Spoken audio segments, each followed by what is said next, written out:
우리는 흔히 부처님 하면 어떤 이미지를 떠올릴까요? 항상 자비롭고 인자한 미소를 지으며 누구에게나 평등한 사랑을 베풀던 존재. 욕심 없는 삶을 살고 세상의 고통을 꿰뚫어보며 누구도 미워하지 않으셨을 것 같은 존재. 그렇기에 이런 질문은 낯설게 다가옵니다. 부처님은 누구를 싫어하셨을까? 정말 그런 분이 누군가를 싫어할 수 있었을까? 사실 이 질문은 매우 강력한 성찰의 문입니다. 부처님께서 진짜로 어떤 사람을 멀리 하셨는지, 어떤 사람의 마음가짐을 경계하셨는지 알게 된다면 우리는 나도 모르게 내 안에 자리 잡은 어두운 그림자를 발견하게 되고 동시에 더 나은 길로 나아갈 수 있는 실마리를 얻게 됩니다. 부처님께서 가장 경계하셨던 사람 중 하나는 바로 스스로를 속이는 사람이었습니다. 겉으로는 계율을 잘 지키는 척, 마음은 청정한 척하지만 실제로는 탐욕과 교만, 위선이 가득한 사람. 이런 사람을 경전에서는 위선자 또는 법을 빙자한 자라고 표현합니다. 법구경에는 이런 구절이 나옵니다. 비록 자기를 잘 꾸며 말할지라도 그 행실이 진실하지 못하면 그는 지혜로운 이가 아니라 거짓된 자이다. 부처님은 말씀이 화려하고 달변이면서도 실제 삶에서는 욕심을 버리지 못한 사람을 특히 경계하셨습니다. 그 이유는 간단합니다.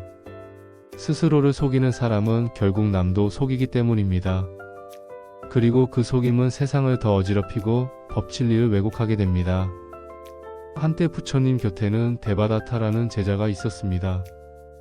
그는 부처님의 사촌이자 뛰어난 능력을 가졌던 수행자였죠. 하지만 그는 내면의 탐욕을 이기지 못하고 부처님의 자리를 빼앗으려 했고 결국은 스스로 수행자의 길에서 벗어나 파멸에 이르게 됩니다. 데바다타는 겉으로 보기에는 매우 훌륭한 수행자처럼 보였습니다. 계율을 엄격히 지켰고 자주 명상에 들며 청빈하게 살았습니다. 하지만 그 내면에는 부처님보다 더 높아지고 싶은 욕망이 있었고 그 탐욕은 결국 거짓말, 음모, 살생 시도에까지 이르게 했습니다.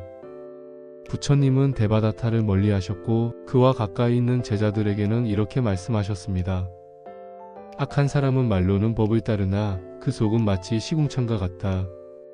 이처럼 부처님께서 싫어하셨던 건 사람 자체라기보다 그 사람 안에 있는 거짓과 위선, 탐욕과 교만이었습니다. 부처님은 평생 동안 아상을 내려놓는 수행을 강조하셨습니다. 아상, 즉 나라는 고정된 생각은 모든 고통의 근원이기 때문입니다. 그런데 교만한 사람은 항상 내가 옳다, 내가 더한다, 나는 특별하다는 생각을 가지고 있습니다. 이러한 마음가짐은 자기 성찰을 가로막고 결국 진리에서 멀어지게 만듭니다. 한 부유한 청년이 부처님께 다가와 말했습니다. 저는 불경도 줄줄 외우고 명상도 합니다. 게다가 제 부모님은 불심이 깊으신 분들이고요. 그렇다면 저는 곧 깨달음을 얻겠지요. 부처님은 조용히 말씀하셨습니다. 입으로 진리를 말한다고 하여 진리를 깨닫는 것은 아니다. 그 입이 말한 것을 마음이 살아내야 한다. 그 청년은 지식을 믿고 있었지만 부처님은 삶의 실천을 보셨던 겁니다. 부처님이 싫어했던 사람은 배움을 이용해 교만을 키우는 사람이었습니다. 자신이 남보다 더 많이 안다고 여기는 그 교만은 결국 진리의 문을 스스로 닫아버리는 열쇠가 됩니다. 또 하나 부처님께서 경계하셨던 부류는 남을 쉽게 판단하고 험담하는 사람입니다. 말은 칼보다 날카롭고 혀는 불보다 무섭습니다. 부처님은 사람 사이에 상처를 남기는 말을 특히 조심하라고 하셨습니다. 한 번은 어떤 수행자가 다른 수행자의 실수를 들추며 그를 비난했습니다. 그 소문은 순식간에 공동체에 퍼졌고 수행자의 마음은 무너졌습니다. 그 소식을 들은 부처님은 이렇게 말씀하셨습니다. 다른 이의 잘못을 찾기 전에 자신의 마음에 남아있는 탐과 진을 살펴라. 경전에서는 비난이 없는 자가 가장 아름답다고까지 말합니다. 우리는 흔히 남의 삶을 평가하려고 합니다. 그 사람은 왜 저렇게 사는지, 왜 이렇게 못났는지, 왜 불쌍한지를 말합니다. 하지만 그 판단이 진실을 담고 있을 확률은 매우 낮습니다. 오히려 그 판단은 내 안의 교만이 만들어낸 착각일 가능성이 큽니다. 부처님은 남을 쉽게 비난하는 사람이 아닌 남의 아픔을 헤아리고 그 침묵을 존중하는 사람을 칭찬하셨습니다. 부처님께서 또 하나 경계하셨던 사람은 자신의 업을 자각하지 않으려 하고 반복하는 사람입니다. 사람은 누구나 과거의 업을 안고 살아갑니다. 그 업은 전생에서 비롯된 것도 있고 지금 이 생에서 만들어진 것도 있습니다. 하지만 문제는 그 업을 인식하면서도 바꾸려 하지 않는 태도입니다. 나는 원래 이런 사람이야. 이게 내 성격이니까 어쩔 수 없지. 이런 식으로 스스로의 어두운 면을 변명으로 덮는 사람. 부처님은 이런 사람을 어리석은 자라 불렀습니다. 진정한 수행자는 자신의 어둠을 마주보고 그 업을 끊기 위해 노력하는 사람입니다. 그 과정이 아프고 시간이 오래 걸려도 그 길을 포기하지 않는 사람을 부처님은 사랑하셨습니다. 이제 우리는 다시 물어야 합니다. 나는 지금 부처님이 멀리 하셨던 사람의 모습에 가까운가? 아니면 멀어지고 있는가? 불교는 판단의 종교가 아니라 성찰의 길입니다. 부처님이 어떤 사람을 싫어하셨다고 해서 우리가 그 사람을 미워하거나 정죄하라는 뜻이 아닙니다. 오히려 그 싫어함은 경계함, 자각함, 돌아봄의 다른 이름이었습니다. 부처님은 죄인에게 분노하지 않으셨습니다. 살인을 저지른 앙굴리마라조차 자비로 품으셨습니다. 하지만 마음이 다치고 변화를 거부하며 자만으로 법을 왜곡하는 자에게는 단호하셨습니다. 법은 생명을 살리기 위한 것이지 허세를 세우기 위한 것이 아니다. 부처님은 이렇게 말씀하셨습니다. 이는 오늘날 우리 모두에게도 정확히 적용됩니다. 부처님께서 가장 안타까워하신 사람은 자신을 스스로 감옥에 가두는 사람이었습니다. 누구나 상처를 받습니다. 배신도 당하고 기대했던 이에게 실망도 하고 자식에게, 형제에게, 친구에게, 동료에게 아픔을 받습니다. 그럴 때 어떤 사람은 그 마음을 내려놓고 다시 걷습니다. 하지만 어떤 사람은 그 상처를 품고 세상을 원망합니다. 분노와 집착은 그렇게 마음을 서서히 굳게 만들고 그 사람은 결국 자기 자신을 갉아먹기 시작합니다. 부처님은 이 마음의 흐름을 누구보다 잘 아셨습니다. 그래서 말씀하셨습니다. 분노를 분노로 갚으면 그 불은 서로를 태우고 결국 아무것도 남지 않는다.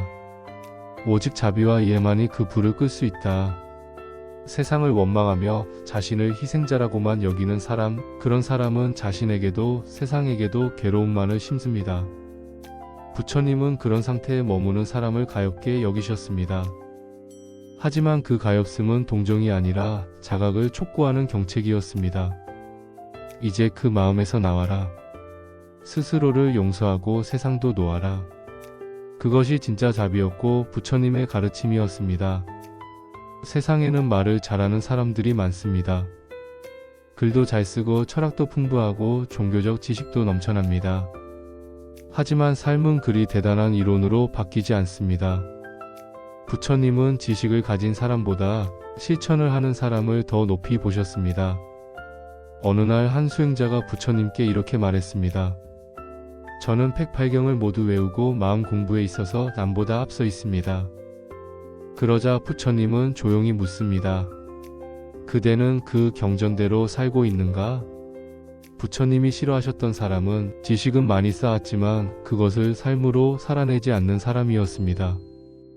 말만 무성하고 실제 행동은 그 말과 반대인 사람. 불교를 가르치는 입장이지만 자신은 욕심과 분노에서 벗어나지 못한 사람. 그런 이들에게 부처님은 명확히 경고하셨습니다.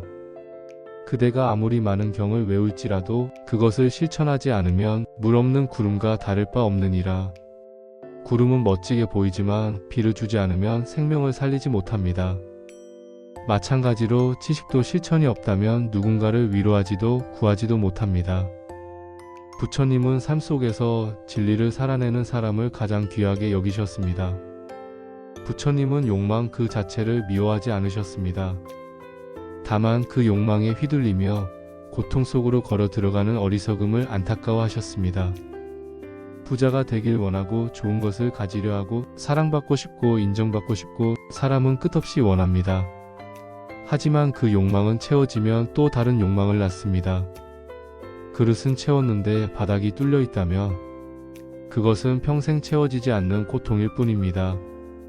수타니파타에서 부처님은 이렇게 말씀하셨습니다.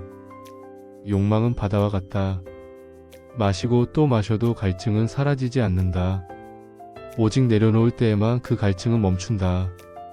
부처님이 멀리하셨던 사람은 자신의 욕망을 절대 멈추지 않으려는 사람이었습니다. 무엇이 진짜 필요한지 돌아보지 않고 남의 것을 부러워하며 자신의 삶을 불행으로 물들이는 사람. 하지만 이 또한 비난이 아닌 자각의 촉구입니다. 우리 모두는 욕망의 바다 위에 떠 있는 존재입니다. 다만 그 바다에서 빠져 죽지 않기 위해 우리는 부처님의 말씀을 붙잡아야 합니다. 이제 여러분에게 한 가지 질문을 드리고 싶습니다. 오늘 하루 나는 누군가를 험담했나요? 내가 옳다고 여겨 누군가를 판단했나요? 배움에 안주하고 실천은 미뤘나요? 내 욕망만을 채우며 살아가고 있지는 않나요?